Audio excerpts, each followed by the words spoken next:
Hi, it's Richard, and welcome back to the Conscious Marketer podcast. I'm joined by Kylie Slavik. Hi, Kylie. Hey. And this episode's we're going to be talking about the lifetime value of a customer. And this is one of the concepts that comes up a lot if you study with really advanced marketers, especially. And we thought we would just kind of talk about what it means to us and our business, because if you can really understand this, then it can shift how you approach attracting and then, bringing transformation to your community.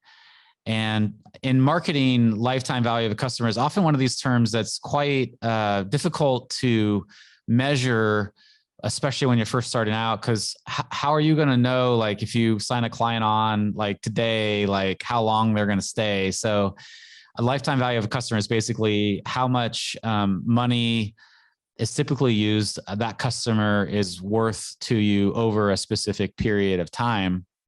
So say that person stays a client for 5 years and maybe they're worth $5,000. And that means they've paid that money. Now, what's interesting and what often is paired with this is sometimes, when you're working with a marketing agency, they'll talk about the customer acquisition costs. And so the idea is that, if you can acquire a customer through some kind of marketing method for a certain number of money, and then the lifetime value is like double or triple that, then you have a business model that can scale.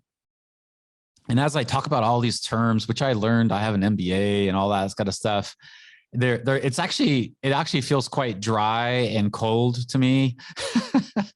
And because I started to use the word soul when I was thinking about my email list, because I was like, well, what if we instead of like an email list, I was like, how many souls are in my community, Because if I start to think about somebody as an email name, it kind of desensitizes me to actually what they are. And, and that's why when somebody goes, oh, I only have like 500 people on my list or whatever, I only have 500 prospects, or I only have 100 even, or whatever.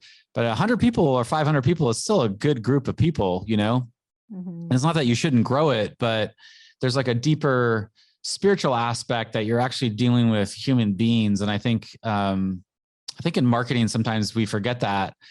And so coming back to the lifetime value of a customer, I think there's this, it's like, what's the lifetime transformation that you can help that customer achieve? I think is maybe a better way to frame it, rather than like how much money can I extract from this client? I think we have to kind of shift a little bit to think what's the transformation that we can create for that customer over time, so that whatever they give us, they're like, wow, that was such a bargain. I'm going to kind of pitch it over to you, Kylie, and see if you have some thoughts on this, because it's kind of an interesting concept. And it really is one of these keys that if you start to think about it, it can transform how you think about how you approach clients and also how you create a suite of products for them. Absolutely. Kind of put my brain on fire when you talked about a small list, because I don't often share this information, but I think my email list is around 2,000 people. And I never have done one single thing to list build in my entire career. I just literally put up a website and people came. They would hear me speak on a podcast, or they would hear me guest teach in somebody's program or whatever. They'd hear about me. They'd come to my website. They'd opt in. So I think the first time in increasing that lifetime value is to provide value in the very front end, because that very small email list, because people came because I already provided value to them, they were sort of excited to purchase from me. So that 2,000 person email list has definitely made me over $1 million over a series of years, not in 1 year, but in a series of years. And so if you want to grow your list, great, do it. But if you also want to grow your list in a way that already sets up for that lifetime value, get out there and get on podcast interviews, get out there and teach in people's programs, get out there and speak, write great copy that people feel inspired by and everything like that. And that can also happen for you. Now, to speak into the part of the repeating income from that, this is not unusual for me. Now, I don't have this anymore because I'm full-time with Conscious Marketer, but it was not unusual for me to have somebody purchase a program from me 5 to 7 times. And that's a lot. And that is, again, because of that value that's being provided to them on the front end. But there's another piece to it, and you kind of spoke into this yourself, but the other piece to it is that there has to be another level of value. The different things that they purchase, there needs to be another level of transformation.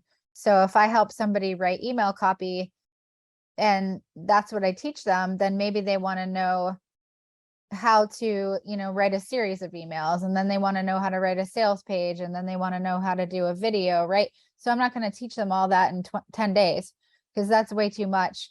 And also, I had a membership site that a lot of people will say the attrition rate is every 3 months you lose somebody. So then you have to look at how much do I want to spend to get someone to stay in this $47.97 community for 3 months. It's kind of scary. But if you deliver, again, that right value in there, I had in 4 years of my membership site, I had 50% retention from year 1 to year 4 because that value was being provided. I didn't even know I was going to go on and on and on about value in this call, but like in this talk. But one of the first things that I did learn about digital marketing was like, give value first. And even Tony Robbins said something like, if you want to make more money, go find somebody to help. So I do think that this is an amazing strategy to consider. How can you continue to work with somebody? And a lot of it does come down to giving them that value, giving them transformation at every step, making sure that they're getting what they need from you, and then providing that next level that they need, and they will stay with you for a very long time. So that is what makes me excited. Yeah, well, I think it's interesting because I look a lot of business. I kind of like model like what people are doing because I do like a lot of strategy sessions with our clients. And I would say one of the most common things that I see is, somebody might have a list of, whatever the list is, and they create a program that's just say $300. And then what they think is like, I want to release something else. And so they have to think of a new idea to sell to the customer. And so they kind of like stay at the same level, and they sell a $200 program, another $300 program. And I think what's interesting is, and so you see this in a business model, and it's kind of like a snake that's stacked in the middle, that's like eating a big something or whatever. And so there's all these like $200 or $300 programs, or it could even be a bunch of $100 programs. I've seen massive companies where their highest price program was only like $100. And so when I see a model like that, I think, well, what's the next step after somebody does, what's a deeper step? What's the $1,000 program or the $10,000 program, or what's the deeper experience? And often people get uncomfortable for different reasons, for either charging higher money or for going to a different level. But what we have to realize is that every time you help somebody get a transformation, it normally creates another problem. So if you make some money, say you make $100,000, then all of a sudden you have to figure out what to do to invest that money. Or then the question is, okay, I figured out how to hire somebody. Now, how do I manage them? How do I grow them? Or if it's fitness, maybe you initially lose the weight, but then how do you gain strength, as well? And so there's always the next level problem. And so when you're looking at the levels of transformation, you can also think through like, okay, I've solved this problem. What's the problem that they don't even know they have? That's the next level.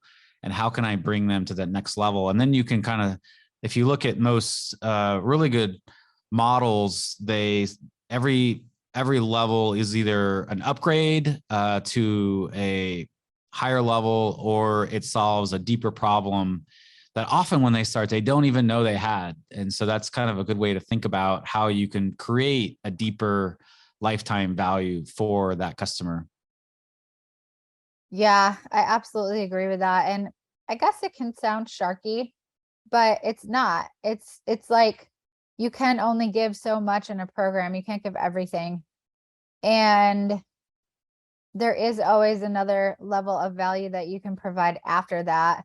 And it's true. Every problem solved creates a new problem. You can see that in just about everything. You talked about Tesla factories, earlier in another episode, and it's kind of like that. It's like we get this first electric car, and then there's this other problem. So now we got to release this car, and now we got to do the truck. And there's just, no matter what level you are at in your creativity or productivity or production, there's going to always be something new. And it's also too, like, as you learn, because one of the reasons that people stayed with me for so long was that I was learning new things. And so I was able to give them more because I was doing more, as I would do another launch and get another $1 million launch under my belt, then I was able to bring back some insights from that to them.